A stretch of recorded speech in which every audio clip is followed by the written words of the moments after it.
Malala malie a hok e ki moe lelei ai tonga kotoa, whiawhia ke talitani lelei ki montono, ki o munga hio ngongo moe le tio kai uma ai televisone tonga ki he hoani. I he wakaikoia ki ngāhi ulu i o ngongo. Le ko te poto ngawe mo ui e toko tolu fo o ki nā mao ai te ngihe nea o mai ki anea whi. Tali e he kautaki ngāhi whanua koia Pasifiki i he troika, Hālea pau, whingai ake whawhitu upu hi koe wesia whakamaman lahi topo me he lolo. Pea leko ti e he poto ngawe polisi to o ngā whawhia mali lahi ne iai ai whiau siponti o e taone hiliangi kakato ai whiau hi aho e whākoia he wike ko o si. O kuta iei pe ngāhi talanoa kehe ana iangi pehe ai tau wakai ki ngāhi o ngongo mehe malae o e sipoti kai o maae to o ngā oi ea. Ko e wakailewa e niki he whakai ki iki, ko au liliani polotele.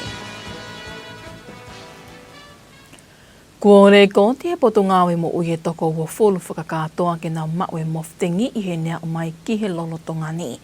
Hiriangi ahona whakaha e he poto ngawe mo ui he wike ko o si ai to o maha kini, i e nea o mai ki anea whi, ne le ko te ai e toko tolu fo o ke nā mau ai to o maha kini i tongani, ka koe whakaiki ki mō popua aho.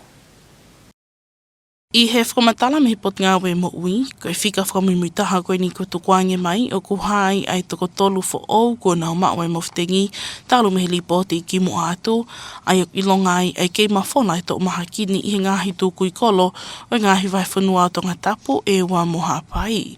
I he toko ua fulu o kupuke o ke e toko ua ai o klo Tongatauhi i he whale maha ki, ai a koe toko taha ai ne whakawhalau mai me e ua o tauhi e ni i he whale maha ki Vaiola, pia mo i toko taha o klo Tongatauhi i he whale maha ki Princess Fuspala i Haapai. Ko e toko lahi taha e kaupuke i he mowhitengi, me i he vai whanua Haapai, pia i he waha o he taumotua tau taha ki he taha wha, o pehe me he potngai mo ui o kukei lahi taha e nau wesia tupu me he maha ki koe ni. O kei hoka tu pia e whenga e potngai mo ui ke whakasisi i mo whakangata ai mawhola i tau maha ki mowhitengi i he whanua, pia mo i tapo ai pe ki he kakai e whanua ke nau whinga e aki whakataha ki ta ofi ai mawhola o i mowhitengi. Kua hā mai i he ngahi ahoni ahono ngai ake tō lahi ai tohuhi, pe koe ngai ake ni whiohi whakakau me ake ma o kāka mo whaingofu ai hanau paanga. Koe konga eni ngai whōnga ko ngai ake tō lahi ke mawai hanau paanga i he whōnga kāka, pia kone we sia i kakai koia i he tōpui kolo tongani. Koe hili eni hono toko mai mei he pange pule whawhanua ato ngai ta pō ki kakai e whanua, ke nau toi toka ngangi i he ngai whōnga ko ngai ake eni ihi ke mawai hanau paanga. I he whamatala koia me he pange pule koe toka ngā, ke toi nge kakai e whanua ta te whito ki he ke te nau tolu koia maheni mo whaikau mea i he mitia wha sosiale. Ke hika whiohi pe maheni whakawhau i he mitia wha sosiale, e malama ke ne taki hala iai e nau tokanga ki ani ihi, pe hataha o ki kai ki nau maheni, pe te eki ke nau whetau laki o taha.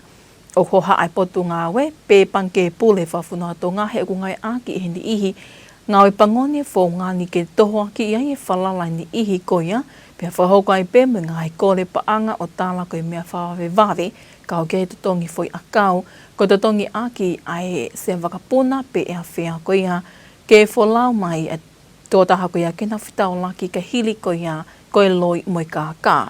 Ai au whamama whae ai me he panke pule ke toi toka ngangi kakai he taime o ngai ake mitia wha sosiale pe ke whakapapau i ai tō taha pe kakai o whahoko e whetu taki moia koe maheni. I ene pehe o ta pō ai panke pule ke oua pe na whaiwhaiangi ko tuku atu e hataha ai paanga ki hataha o kuna maheni i mitia wha sosiale pe ko hono awe ki hataha ai ngahi whamatala whakaikiki o e tohi panke. Ko kakatoi whiau i sipote hono he wango whulu mahiwa i ngahi kolisi i he taoni, pia ko whakaha he palesteni o e kautaha a te lita atonga, aia o kuna whinge a ki whakataha me kautaha e kaupulea ko atonga, i he whotutu umatata ki e whiau hini ai ola lelei au pito, ai whiau i sipote he taoni mai whakatua me lelei ki he kaha o. Ko e whakaiki ki mō popua aho. I he whai ke eke a ngonga le teo mo televisione Tonga mo Palestine o kautaha a te lita Tonga halahinga no hala ufia. Na ne pehe ai ko whi auhi nei au pito e tauni i he whakai ko i mihi komiti whakotūtu o Polokalama mo ngāhi whi auhi sipoti na e whakahoko. Ko te ngāwe aki, ka whanai kaki te ngāwe aki whakataha mo ngāhi kupu koni. Te kaki lava i kuna sipoti. Nā whai te ngāwe aki whakataha ko hui ko whutoko lahi, nā whai kore tokoni ko te ngā polisi mo ka security nā tokoni.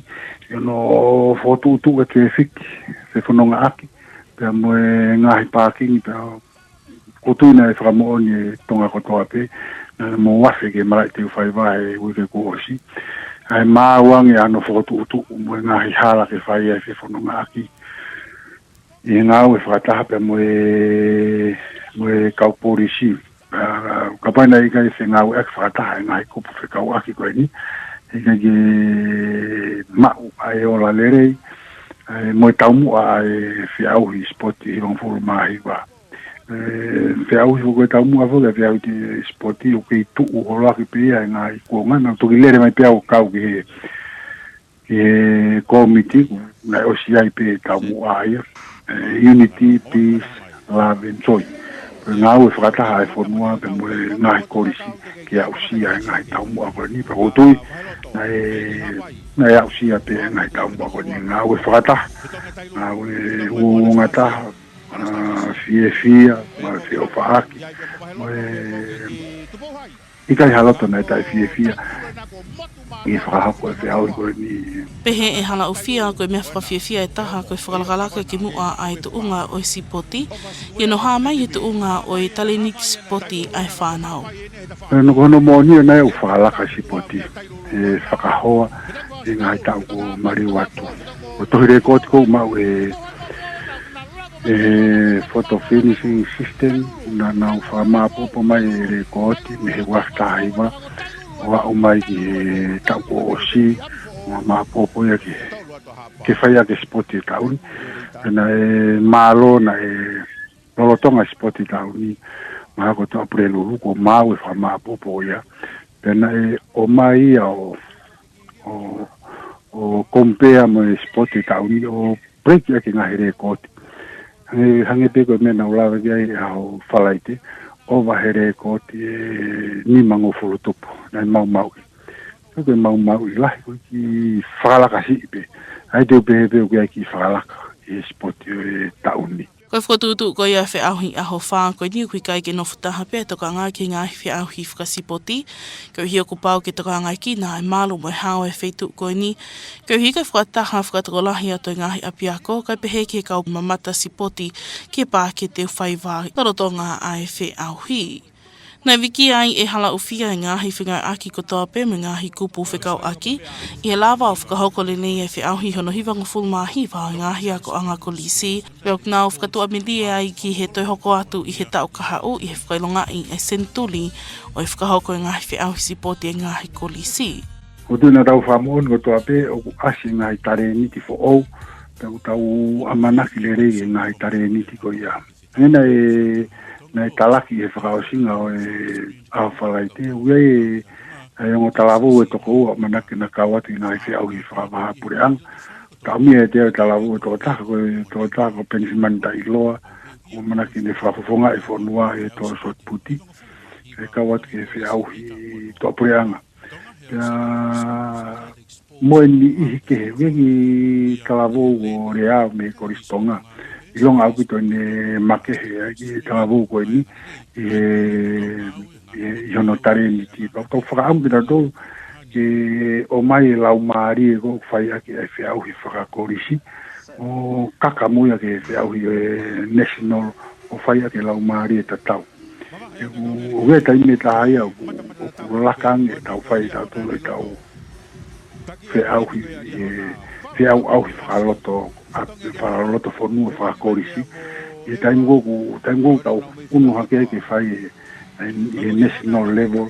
Hangi ku more e i lau maari e ko whai ake whiauhi i whakaloto whanua. Ka pau e awe te fui lau maari e ko whai ake whiauhi whakaloto whanua. o fai aki e au i national level o tia e whakalaka o pito. Ka ku mahino pe ase e whanau fo o mo nau tare niki lerei au pito i malawa ke nau whawhawhau mai e whanua. Palotonga e nina pehe hala o fia ku kei whai ngā weanga maheni pe ki whakahoko i ka kato e whiauhi, ko hono whakama opo o ngā hiola me ke whiauhi, pe e tuku atu ia ki he komite e kaupule ako ke nau toki whakaha, ai ola whakaofisiale e au whangatuku o whiauhi a muiange.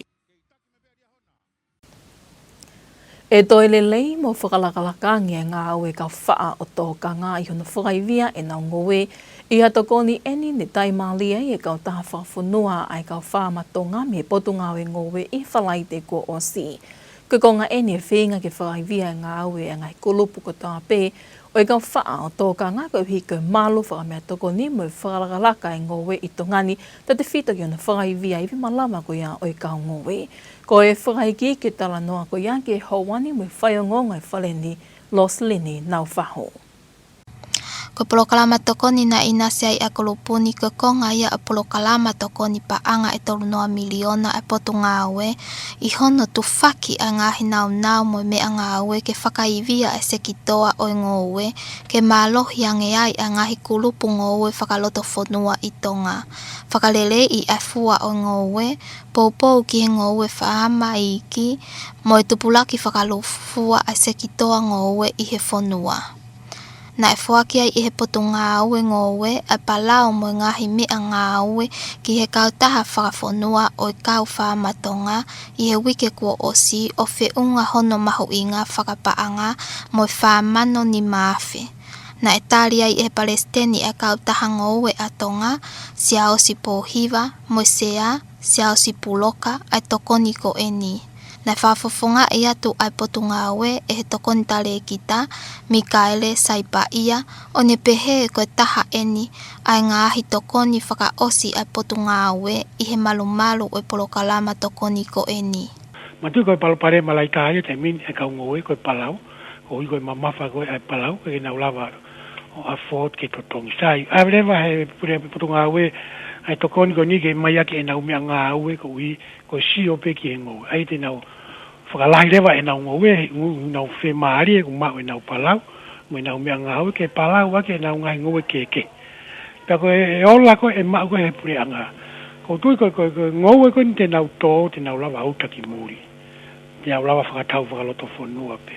Ai utau sio he ta whai ko ia, koe fwoi impeki le re ia ki he pu whonua. Kei ke ngata pe kono tokoni nau tolu ke ngoe, ke lava ke malu whai mea tokoni kone e whonua, hange koe taumua kone putu ngawe. Ka ko hiko nau tō e uta kone hange koe lai tāpo ki a ngai tokoni koe ni, ue ngai kulupu ia heni e ku nau tō lose nau tolu ia. Ka ko lotonga ngāwe putu ngawe tai min ke uta kone lose ki Australia. Mantu ka totongi koe puha lose taha ku e whaafe. Ai puha lose taha, eh? Ka koe whi ngāwe lahi e tai min, ai ku tau sio kono le rei, ko hiko e kau tō lose kore una uta kone Australia, koe panga le rei au whoki mai ki e whonua. Na e whakahai i he kautaha whama a Tonga e nau honga ia i he pōpou ai potu ngā au e ngowe, i hono whakaivia o ngowe mo hono langa hake o i iwi malawa e sekitoa ko eni, ke matuaki hangahi pore o whihangahangai mo ia. Ma e ngongo ai letio mo televisioni Tonga, ko au Roslini nau whahu. Ko tali e kautaki e Pasifiki he Troika, ha lea pau whengai aki whawhi tuu ma ai whanua pe ngai whanua me mipa e Pasifiki o i loa ai lea pau ni koe Piketawa, koe hi koe ngahi wesia a ku hoko ki ngahi whanua me mipa i he whataha anga e kautaki koe Pasifiki, o tupu eni me wesia whakamamanulahi i he kolo alolo koe hi koe vāvā kowe ku hoko i he haha ke loto. Ko ono tali eni he kautaki e tolu he Troika, hili a ngieka kato i nga whakatane whahoko eni whalai te kua osi i Nandi Fisi ai ane ka watu ki ai e ki palemia no pele whawhanua. Nega ngata pei hono wakai i ngā aue ke whakahoko ko hike wesia tupu mei he whita aki koia i he haha ke loto, ka nei kau ki ai mo hono wakai i o ngahi ka veinga mo teu ku whai ki he conference whamaman lai whikau aki moe whiriuri waki o e ampe kop toru taha me ngai ka venga ke he pe o maho inga ke langa whakalaka ngai whanua i Pasifiki. Ko e whakatahani, ko e taha e whenga kautaki ke whamamawhai e pe maho inga koe ai tō whakataha. Malo he takiri le e kautaki mohono whotuha ngahi palani ngāwe ke tō uloa e ngai whanua i Pasifiki i he kaha o.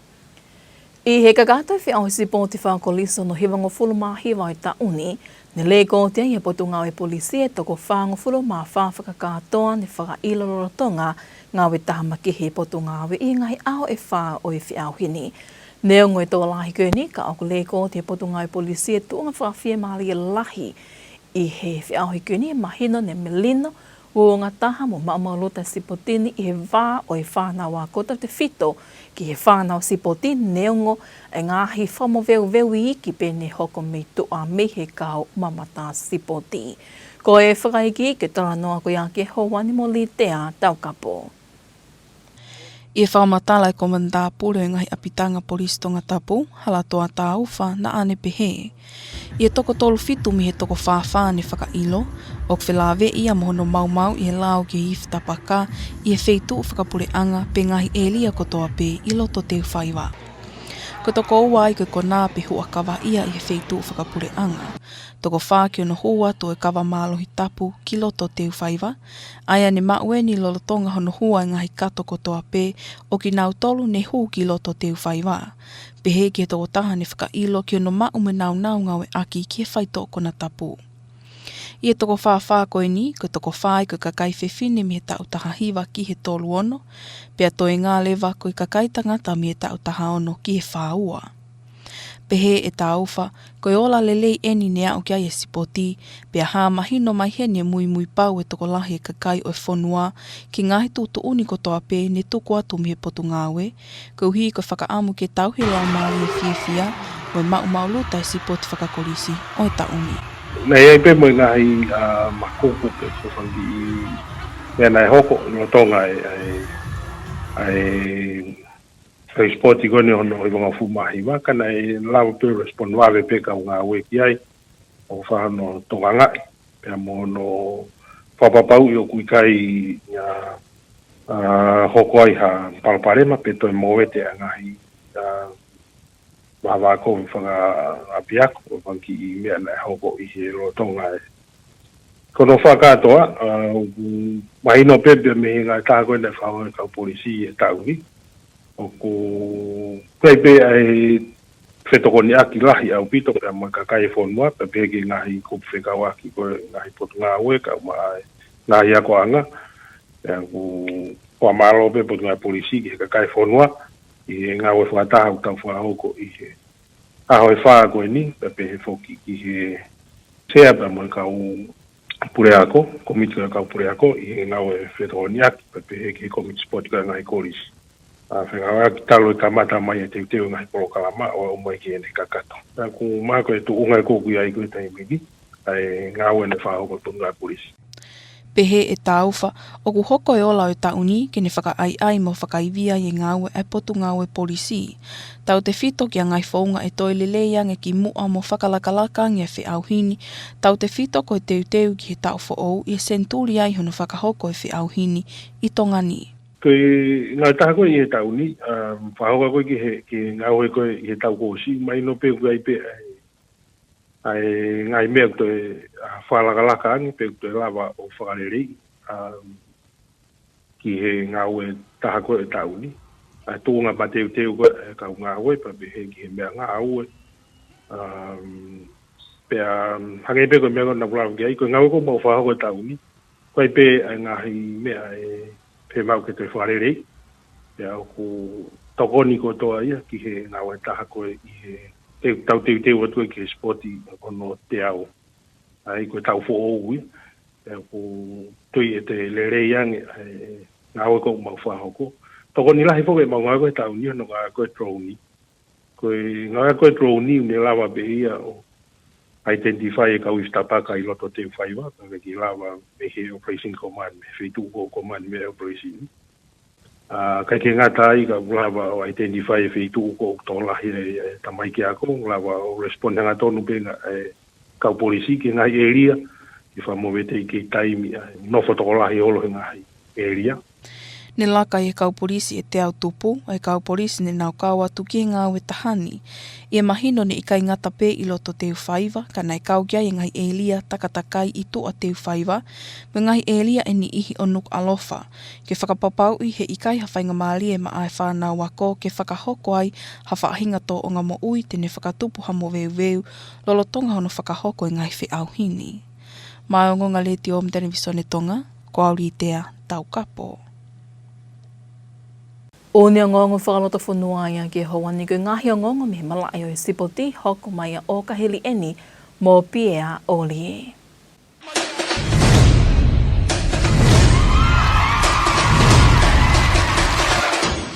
I he whetaki ni mai komisoni whamawhora rea Tonga me potungau e ngahi ngau e whalota whanua pē mia.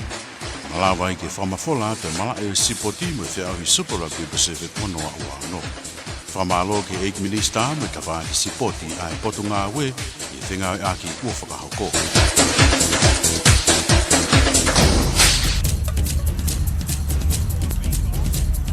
Whala mo tau ki whilo ngaki koe whakaini ki mala e o e sipoti.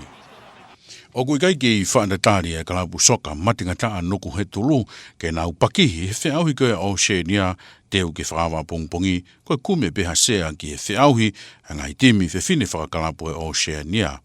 Kono whawapau en me ofisa kau tā soka atonga he mahino koe whiauhi sivi hua pongpongi e tawhi mala e ai a kalapu nuku he tulu mo e kalapu puai kura o e otumotu kuki. O koe tu ameria e whaiako la whaile moala ki hene timi koe ni whaile ariho motu kuki a pongpongi he koe timi haufo kieni I he whiahi wharato whanua koe a Tongatapu. Wharatau ki hongo kau taha soka atonga koe wainga e ua teo atu kia he timi whine nuku he tulu a e koa pongpongi pe tātuku mo e kalapu e pānsa o hamo Amerika e moni te kaha o. Mo le rei pia e whanau mo ka ofisiare he teo ki fufua wainga pe mo tamu ai pe ke poka hasea ki o tumotu Solomone. Ai koe whiahi whakatoa I ngai timi kalapu hau koe ai o Shenia e ka kai whine pe whakau koe me aha wao no sune ki au hiva o siulai. Taitari me whoke a no sila Papua New Guinea ko whisi pe ki New Caledonia pe mo Solomone ki he timi koe e hawangi me whiau hini. Ka kei koe skuanti koe a nuku he tulu, hulu ni atuai a Caroline Fotu, Vika Mafi, Winita Moala, Crystal Fotu, ko Sikini Taulama, Tema Tonga, Lupe Vaia, Sofiana Moala, Lostika Feke, Sailina Mau, Ana Lopeti, Ofa Filimone, Sofia Finau, Patiola Tonga, ko Rubien Ahmee, pe foke Christina Moala, Motangi Moala. Nei fiu tafi e whainga tāhe timi alofa, I no tau whare ki nau tōre timi taitari a whisi pe Fijiana 15, I wainga whaama I whiahui a Oceania, I maraga pulu koe a lau toka e whaasinga au wike ake kai, koe walu nima ki e nima. Koe te tau e hongo fulu maha toro e timi taitari mo e aka whakahua e hongo fulu, pe nei mahino e tūnga au ki ai e timi koe a whisi, I ka kai whine he nau whaawao koe he kamata e wainga ke kakato ai taimi.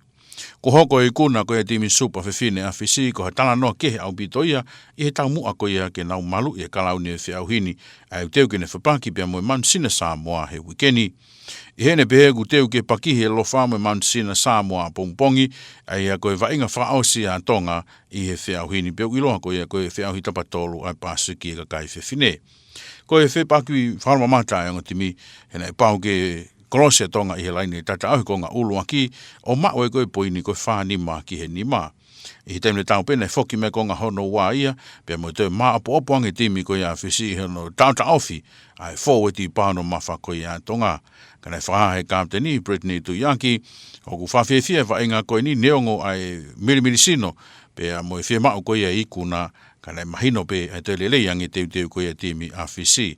Mahino pe whako timi koe a whisi ko tātua lahi e nau wainga I he whiahi koe a malai supa, pia I he taim te tau pe koe nau huruni me koe I he whiahi koe ni ko ki nau tōru I he tūki mua I he pāsiki, pe koe hauroro tonga ia a ngai timi whine. Koe malai pia sipoti.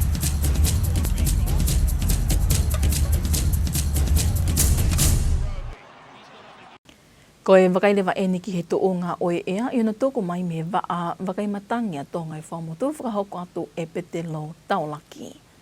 Ole lau maria ho hiki mo le lea tonga kotoa tai tai le mo toke whakota whamatala ea koe ke whiawhini. Fuolo whuke tau whaiwhanonga mai mo alo maria ki he kotoa pe o tonga. Ka koe whiawhini te tau talana wa kehe ta tōku hinga pe ko alo tā maki uha unga unu mai ki e lia whakatonga koe o tonga.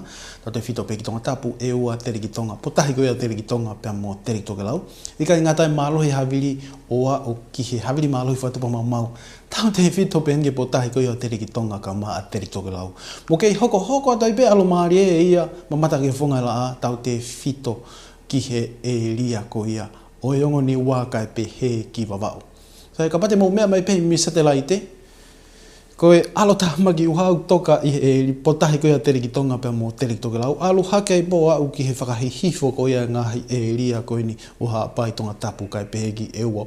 Ka ko e na tula ngai ko ngā ao ko ni mo alo tamaki ko ni o kui loto ngai nau hoi a mālohi ko e havili o au ki he whakatupa mau mo au ki hako ki he e lia ko uofi hifo ki he potu tahi pe koe ngā hei wahe whanua ko ia Tongatapu mo ewa.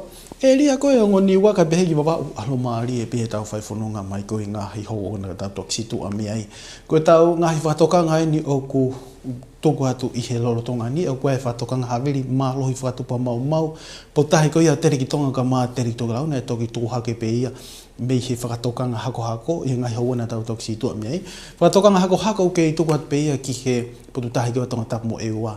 Kau mā whatonga i ange, ki he potahi ko ia tere ki tonga kau mā tere ki toke lau, whare i ki he ngahi wakai ki ke oboe te whai hau e ke potahi ko ni tupe me mālohi koe haviri mo whare i ki he ngahi wakai ki he potutahi ko ia Tongatapu mo ewa. Ko toa ngahi potahi kau mai ngahi matawa whanga koe o tonga, o ki e whakatokanga tahi lahi ki ai. Aha nema koe ni ka hoko mai, he tau whaiwhanonga atu koe ni, whatonga engo alo tāmaki uha unofo i he e lia ko Tongatapu mo ewa, pēr ka mata pe ia ke matafi atu i he tau ngā unu atu ko ia ki he pure lulu. Ak toi maha alo tāmaki uha ia ngā unu mai me he whakahihi fō ki he potutahi koe ni ki he tua pure lulu. Ki mua ia au ki he whakaosinga koe wike, ka mata ke whauha alo maari ki he whakahake koe o tonga tene o hake ai hahaviri wangi mei he tonga hahake kau mai hake ki o tau e ria tene maha e au kumoko ai. He tau whaiwhanonga ko ia ki he whakaosinga ko ia o e wike. Ka koe e whiawhini, tau whaiwhanonga atu ke whiawhini, whaitokanga atu ki alo tāmaki uha ko ngā unu mai me whakahihi fō ki o tau e ria tene maha uha tumoto lolo lahi a ngahi taimi. Kai pehe ke mālohe a video au ki hako i he ngā unu mai ko ia ki ho tau e ria ki a hengi ka koe tonga koe ngahi whaiwhanua koe tonga lahi peke a hofia whainga maare ke mua whangi uha tumoto maa ape. Ka ngā unu mai ki ho tau e ria ka mata pe ke holo atu e haviri tau te whitu ke potahi ko ia tere ki tonga ka maa tere ki toke lau. Holo ia me mai le tahi koe tolu ni ma e aluhifo ia o hongo fultaha ni ma o peke wano ia ngai taimi neongo o ku hā tolu ni ma tueni. Pako fua maa whana he tau whaiwhanonga at ko ia ki a pongpongi e tau ki maa whana ni whahoa ki he ngahi ahau kona tau toksitu a mea ai e ki moko angea. Ko hono tupu ngā pe koe toke lau ko ia ai haviri e kai ngatai koe ko ngā ao o ku iho tau e ria kune hangai o puke maa whana ki he konga lahi o tonga. Tuke he pēr ngai whetu he koe uha lahi. Tau moko angia e fua maa whana, tau te whito en ki e ria koia o Tongatapu kai pe he ki eua. Koe tau whaiwhanonga atu i he pongponga o ke whiawhi. Koe alo tāmaku hau kei nofo lopo tau e ria, malawa ke lolo lahi a ngahi taimi, ki he tau te whito ki he whaka tonga koia o hapai kai pehi Tongatapu mo e ua. Hola opite malo e haviri pea mamata ke fufunga la tau te whito ki he ongoni waka pehe ki wawao. Koe fua mawhana ki a pongpong mahina opito pe e a fua mawhana ki he tigiri se tau taha ki he ongoni wa tupe me alo maari mamata ke funga la. Toga ko ngai eria i he tigiri se ua walo, ua hiva, e toi lava peke moko ange he, ka pau e lolo lahi a ngai taimi, pea toi malawa peke mawhana ange eria ko Tongatapu me ua, ka pau e mamata ke he fufunga la i ha ngai taimi. Mahina opito pe holo haviri, au e ki he fua i taimi, koe ki he hoa e whiawhi, koe koe malo e haviri e toi ki holo ange ia i he mailetahi wanima ki he hoa e ngai taimi, i fuafufua ke nofo atu i he mailetahi pe e taha nima ki he ua noa iha ngahi taimi. E whaiwhanonga atu koe whiawhika pongpongi, ka no ngahi whakaikikia nei wakai koe ngahi whaiwhanua au awhia. Malawa ke lolo lahi ngahi taimi au koe ke whiawhi koe a pongpongi, uha tu moto, kai pehe ke e lia koe au hapai tau te whito ke whatonga, o hatu mo tō mama pe. A koe tonga ko ngai whai whanua ngoni wā, kai pe heki wawau. Alo Maria o pito, taftonga langi pe au fia i ngahi taimi tau te whito peki wawau. Pe ga ngai tau wakai ke he fiaf kua pongpongi. Kona toi hoko hatu ko he fiaf kua pongpongi o au ki tua pō ko ia pongpongi. Tau kei whai whanonga tu ai pepe mo alo tanga mak uha koe, kei au awhia pe hanga hi taimi ma uha tumoto. Hanga hi whai tupe ni, kei alo Maria o to pe o ngoni ua, whenga marika whangi uha tumoto ma pe kai holo pito pe ma alohe hawiri, i he tau whai whanonga ko ia o a o ki he pongi pure lulu.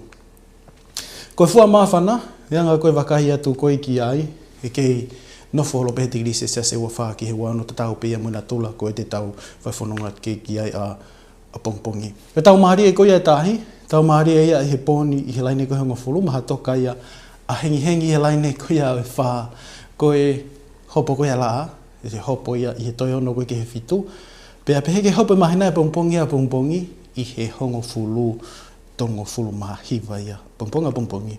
Ka koe ahe nima koe ka hoko maki Nuku'alofa, te tau whai whanonga tohi pe moe alo Mali e tonga koe wikendi, ka e whainga Māori ke hau moha whanki uha tū mo tō maa pe malawa ke lolo lahi tau te whita ke pule lulu pea koe tau whai whanonga koe ai ki i mawhana mo hau ea tupu pe ia mi he toke lau koe hawiri tau whai whanonga te pule lua o ke whalaite toka nā ki moe sāpate kamata ki moko mea ea tupu pe ia me he tonga hahake ko ia ai hawiri ko tau ngata anga pe ki he whini ko wha māloa i he tau kau ka maupo uria. Pe te lo tau laki a mo i tu o ngā oi ea ka tau toi wakangi peheni ke ngāhi ulo i o ngongo. E ko te poto ngāwe mo ui e toko tolu fo o ke nā mao ai te ngihenia o mai ki anea whi. Tali e he kautaki ngāhi whanua ko i a Pasifiki i he troika, hālea pau whengai ake whawhitu uku hi koe westia whakamaman lahi topo me he lolo. Pea leko ti e he poto ngāwe polisi to o ngā whawhia mali e lahi ne iai ai whiau sipoti o e taone hiliangi ka kato ai whiauhi aho e whākoia he wike ko o si. Mo e ka kato i peia ngā hio ngongo me le tio kai o maa he televisione to ngā ke houani mo whakaamu ngā utaki ko toa atu ia kino to whale ko toa pe. Ki ha o whie ma ua ngongo whetu utaki mai ki he whika telefoni ua tolo nemene maono. Kai maloi tau kei whiau mai ka mō mea.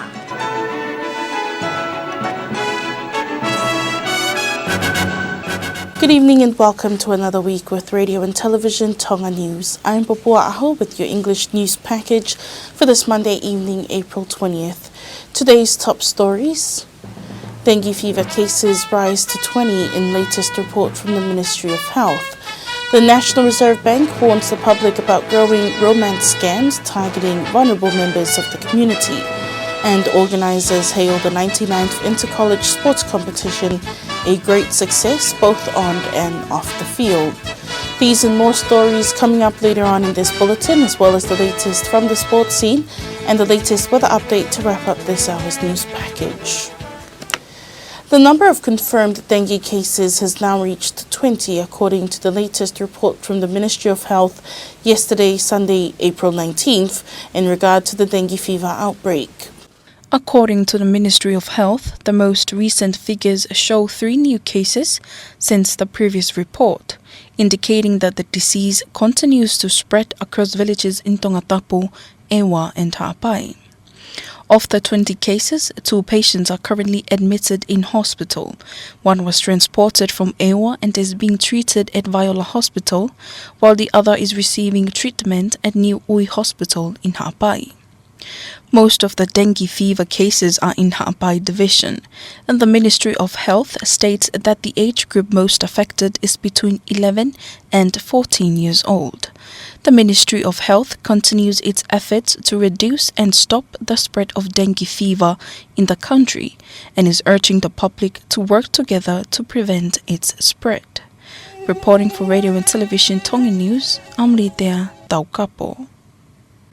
The National Reserve Bank of Tonga has issued a notice warning the public to stay vigilant against a growing and lesser-known type of fraud known as romance scams, which are increasingly targeting vulnerable members of the community.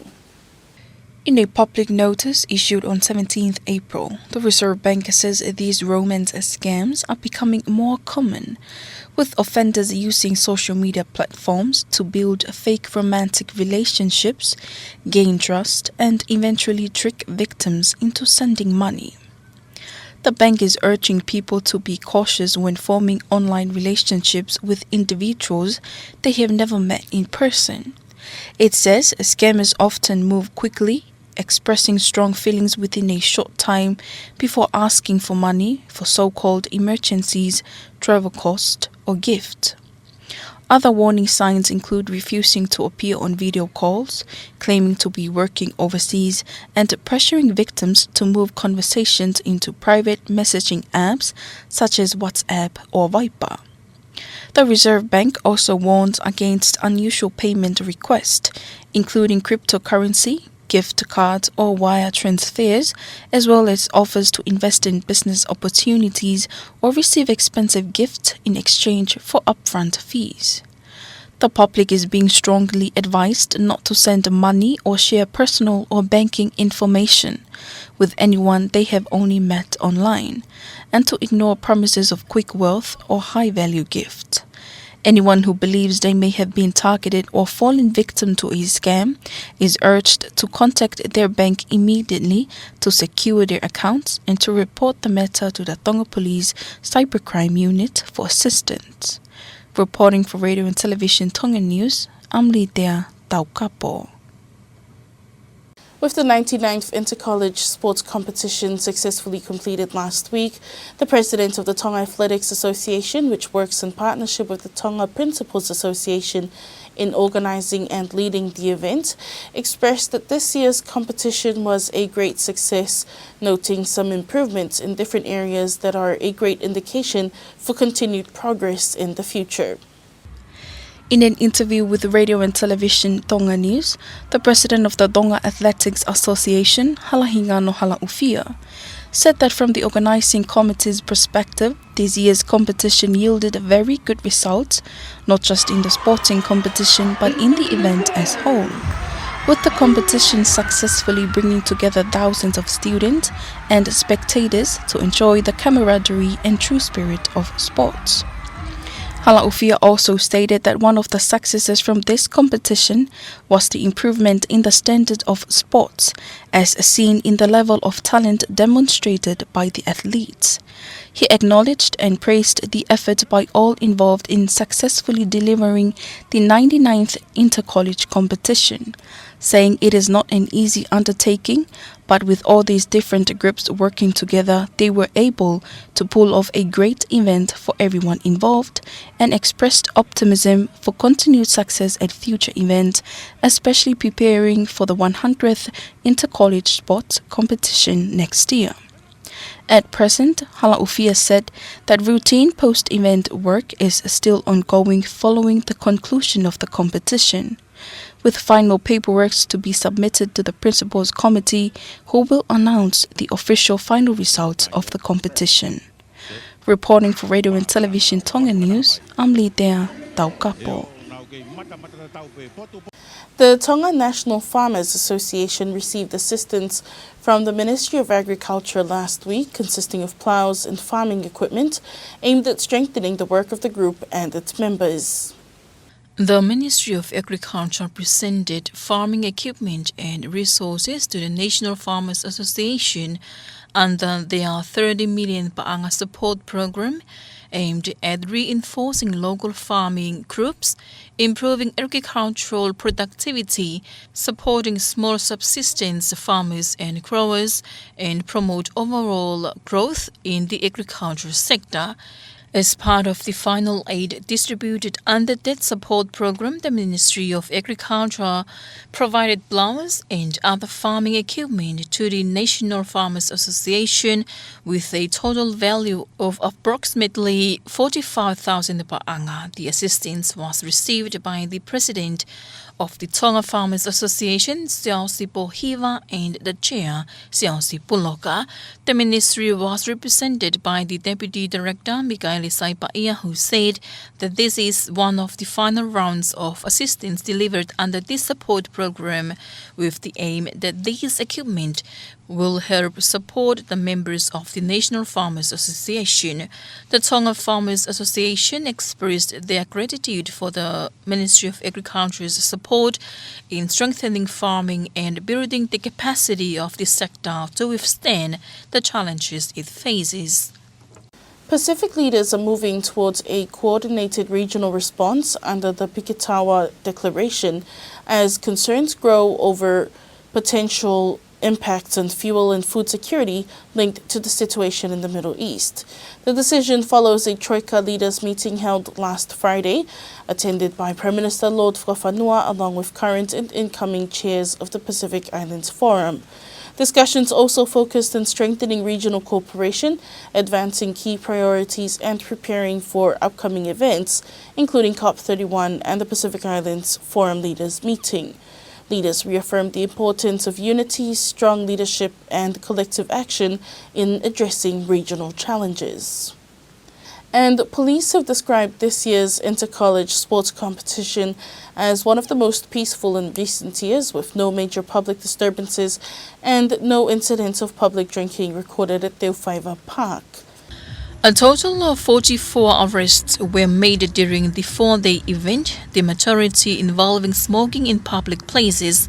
Police also recorded 4 cases of alcohol being brought into Teufaiva Stadium and 1 case of possession of drug utensil. Commander of the police station in Tongatapu, Tongatapu, said the overall outcome was encouraging, highlighting improved crowd behavior compared to previous years. He attributed this to strong cooperation between police, the sports committee, and school prefects. Taufa said the atmosphere remained calm throughout the event, with students from different schools interacting peacefully. While there were a few minor disturbances, these were quickly managed by police officers on duty.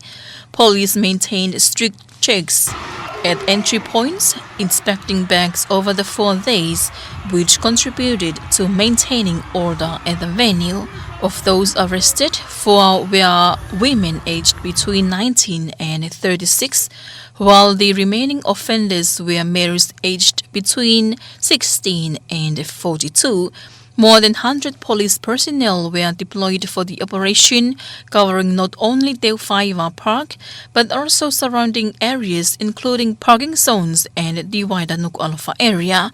Taufa said the positive outcome reflects public compliance with regulations put in place for the event. However, he noted that further improvements are still needed, especially as preparations begin for next year's intercollegiate competition, which will mark the centennial anniversary of the event. That's your local news for tonight. After this break, we'll join Pia Olie for the latest in sports.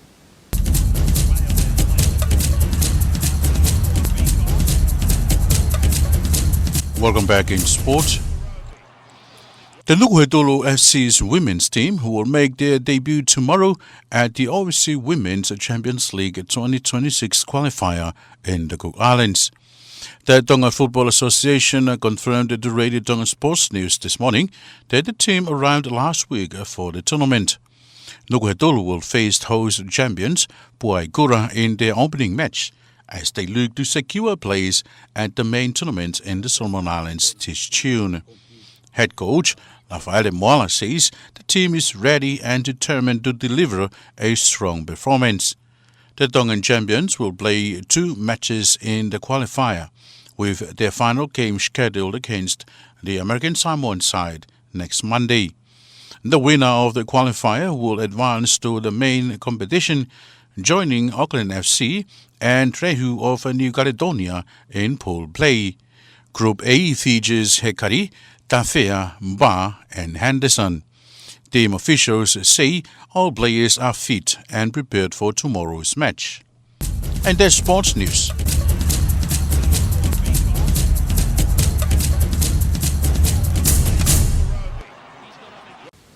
That was your sports news with Pia Olie. Now taking a look at the latest weather update from the Fort Motor Weather Forecasting Centre with Petelo Taulaki.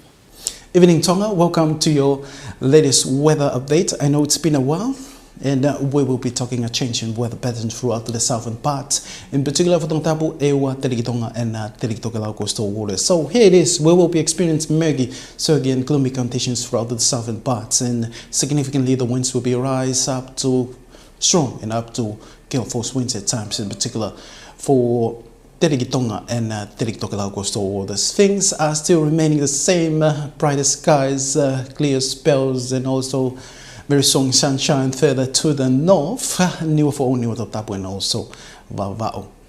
Now here it is, we have a hiding of a low pressure over Tonga and Tokelau coastal waters with a experience of gale force winds at times. As you can see visibly here, a lot of clouds here towards the west, which is slowly approaching the areas of Hawaii, south end of Hawaii, Tongatapu, and Ewa.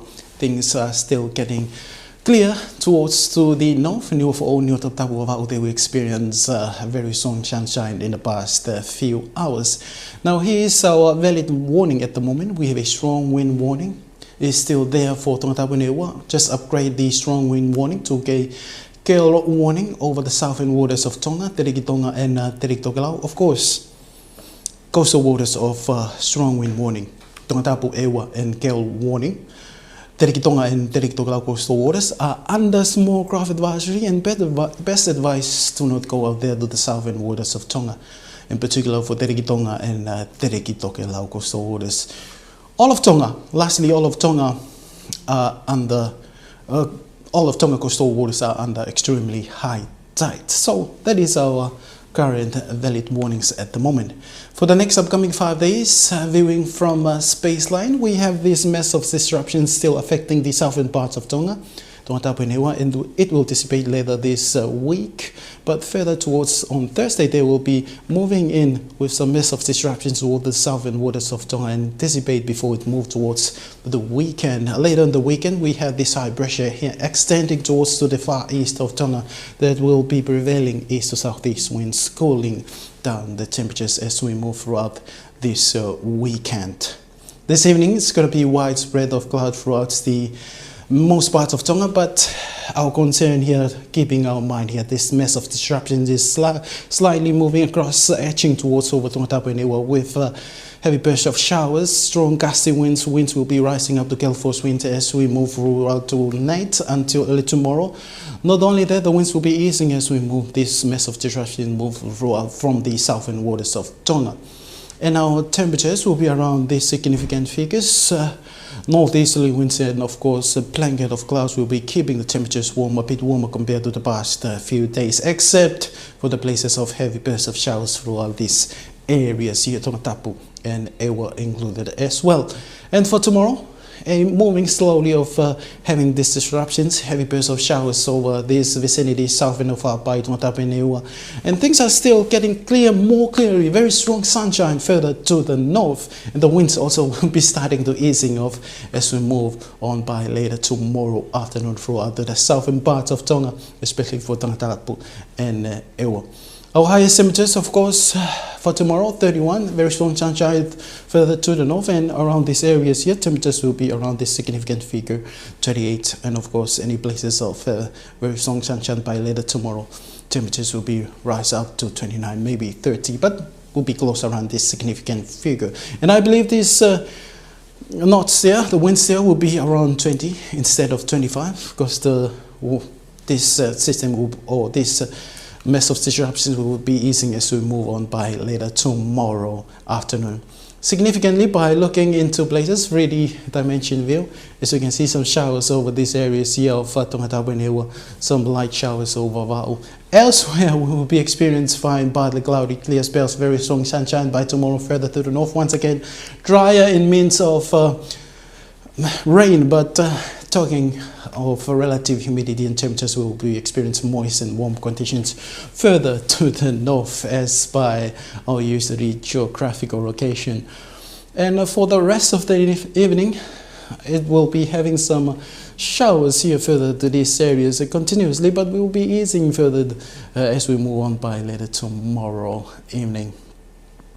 Our Minimum temperatures will be similar to what we are going to have for tonight. Same significant figures here, 23, 24, perhaps 25, any places of heavy showers. Once again, temperatures will be cooling as well. Our tide projections, high tide will be later this evening at 10 p.m. Low tide will be tomorrow early or later tonight at 4 a.m. Sunrise will be 6:54. Sunset will be 6:24 later tomorrow evening. And the moonset will be 8:28 p.m. later this evening. I'm reading all of this, and the moonrise will be tomorrow early at 10:39 a.m. Now at last, sum up with our 5 days outlook for Nuku'alofa. Overall, it's going to be fine. Nevertheless, we'll be experiencing some showers as well throughout this 5 days. Temperatures will be around these significant figures with the moist conditions throughout on Wednesday until Friday. But later Saturday, Sunday, we'll be experiencing some a bit cooler temperatures. Of course, you know why, southeasterly winds. And that's all from us for this evening. I'll see you once again. Thank you to Petelo and the team at the Tonga Met Service for the latest weather updates. That wraps up this hour's news package, but before we part, here's a final look at tonight's top stories. Dengue fever cases rise to 20 in latest report from the Ministry of Health. National Reserve Bank warns public about growing romance scams targeting vulnerable members of the community, and organisers hail the 99th Intercollege sports competition a great success both on and off the field. That's your news package for this Monday evening, April 20th. For more on these stories, you can visit our website at www.tbc.to. Join us again tomorrow for the latest local and sports news and weather updates. Now, from myself and the radio and television Tonga news team, thank you for joining us. Have a good evening.